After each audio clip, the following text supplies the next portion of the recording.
ఆంధ్రామిక్స్.com మిమ్మల్ని స్వాగతిస్తున్నది. ఎంత ఎత్తుకి ఎదిగినా ఏ స్థాయిలో ఉన్నా తాను ఒకప్పుడు ఏంటన్నది మర్చిపోకూడదు అంటారు పెద్దలు. ఆ విషయంలో సన్నీ లియోన్ గొప్పతనాన్ని పొగిడి తీరాల్సిందే.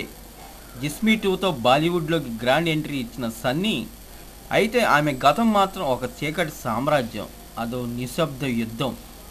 బాలీవుడ్లోకి రాకముందు అంతర్జాతీయంగా ఆమె పూర్ణ స్టార్ అనే ఇమేజ్ ఉంది.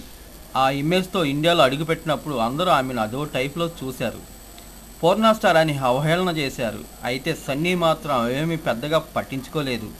ప్రస్తుతం బాలీవుడ్లో మిగతా హీరోయిన్స్కి ధీటుగా సెలబ్రిటీ స్టేటస్ని అనుభవిస్తున్న సన్నీ తన మనసులోని మాటను బయటపెట్టింది. తాను ఈరోజు ఈ స్థాయిలో ఉన్నానంటే అది నా గత ఇమేజ్ వల్లే వచ్చిందా అని గొప్పగా చెప్పింది. ఇంటర్నేషనల్గా పూర్ణ స్టార్ని కనుక తనను పిలిచి పెద్దపీట వేశారని, సాదాసీదా అమ్మాయిగా వచ్చుంటే నన్నెవరైనా పట్టించుకునేవాళ్ళ అని నిజాయితీగా తన గతాన్ని గుర్తు చేసుకుంది. ఇంకా నయ్యం, తనను స్ఫూర్తిగా తీసుకోమనలేదు అని సన్నీ నిజాయితీపై సెటైర్ వేస్తున్నారు.